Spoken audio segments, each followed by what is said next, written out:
So, good morning po sa ating mga ka-crayfish dyan na nanonood. So, here we are at backyard again. So, chine-check lang natin underwater yung ating status ng ating mga crayfish dito sa concrete pond. So, as you can see, ayan po. And makikita nyo, meron ding ilan tayong white specter na crayfish or yung albino na crayfish. So may mga ilan din kasing white na lumalabas sa ating mga breeder. So yun nga po, yung concrete pad natin is 1,000 gallon yun capacity ng water niya. So ang size nito is 10 feet by 5 feet yung diameter, tapos ang lalim ng tubig niya is 3 feet.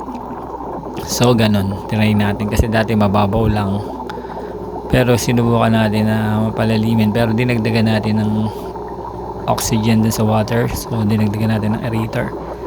So carry naman, nabubuhay naman yung mga crayfish natin, then nakakapag-breed din sila. So yun. Tapos yung mga nagtatanong ano ba yung pinapakain natin sa crayfish natin, so usually yung PO1, yung sinking pellet, tapos minsan nilalagyan natin sila ng mga vegetables. Kasi nga yung mother ko is nagtitinda ng mga gulay, so yung mga gulay na hindi na nila masyadong pambenta, meaning yung medyo pasira na, so nililinis lang natin, din nilalagay natin dito sa pond. So itong video na itong napapanood nyo is last month video. So ngayon mas marami na silang graylings pero eto hindi kasi natin na-upload nung nakaraan, kaya in-upload natin ngayon, then and para makita nyo rin yung status nung underwater. So gaano kadalas tayo nagpapakain ng crayfish? So once a day yung pagpapakain natin. So usually yun nga, pagka kasi madalas nating pinapakain yung crayfish, minsan pag nag-overfeeding tayo, nagkakos ng ng pollution sa water. So yun nga, nagkakaroon ng ammonia spike. May mga ilang experience na din tayo dun sa maliliit na tangke natin, nagkakaroon ng ammonia spike. So kung sakaling ma-experience nyo yun, magkaroon kayo ng ammonia spike sa isang tub nyo, yun, mamamatay yung mga yung minsan lahat sila mamamatay talaga sa isang tub. Kaya dito sa crayfish tank natin na malaki ay ingat na ingat tayong magkaroon ng ammonia spike. Kaya iniingatan natin yung water na hindi ma-pollute. So lagi tayong nag-overflow. And as you can see, ayan yung mga natin, yung mga crayfish natin dito. So ganun lang naman yung pag-maintain. So meron din tayong mga breeder dun sa 143 liters natin na mga Durabox, di ba? Meron tayong 10 Durabox na nilagyan ng mga crayfish. So meron dong mga breeder. Actually doon tayo nag-umpisa ng pag-breed sa indoor setup, tapos dinala natin dito sa outdoor. At dito sa outdoor medyo less maintenance kasi, kumbaga dati kasi pag dun sa mga tubs, syempre pag nanganak sila parang persado ka na alisin agad yung anak kasi maliit lang. Dito kasi pagka nanganak medyo pwedeng hindi agad tanggalin kasi maluwag yung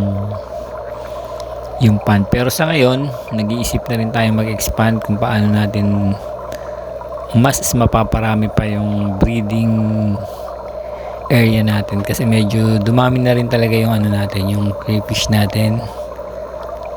Nakapag-out na rin nga tayo dun sa pet shop nung nakaraan. So sa ngayon iniisip natin na maghanap ng bakanting lote para ma-mass produce yung ating mga crayfish. So nakita ko may potential din talagang pagkakitaan tong crayfish kasi maganda rin yung price niya, tapos mabilis din siyang paramihin, at yun nga po, in demand siya sa mga pet shop. Kaya ayan, sa ngayon nag-iisip tayong i-expand itong ating crayfish backyard farming. So yan, nagpakain tayo. Yan yung ating pinapakain na sinking pellet. So nagpakain tayo ng sinking pellet dito sa pond. So usually pag umaga hindi sila masyadong malikot. Pero pag gabi, yun, galaw sila ng galaw.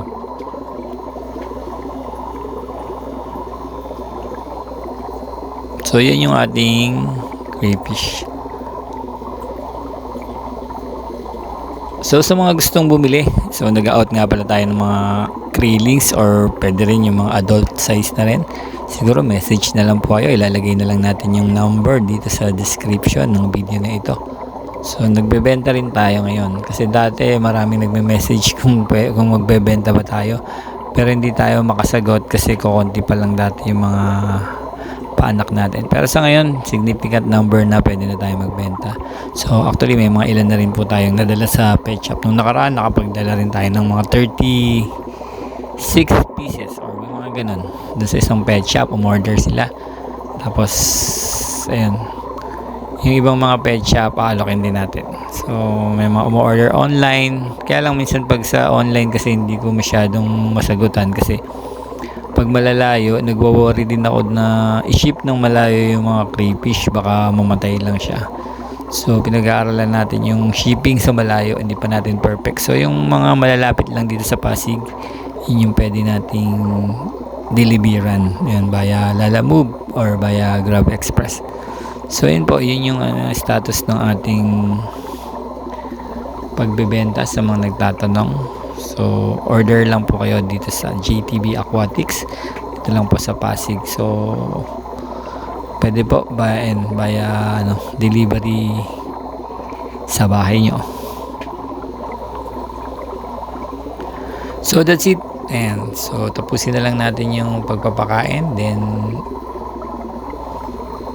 yan po, para at least makita nyo pa yung mga ibang footage nitong video na to. Yan, salamat for watching and God bless po. Stay safe sa lahat ng mga crayfish natin dyan.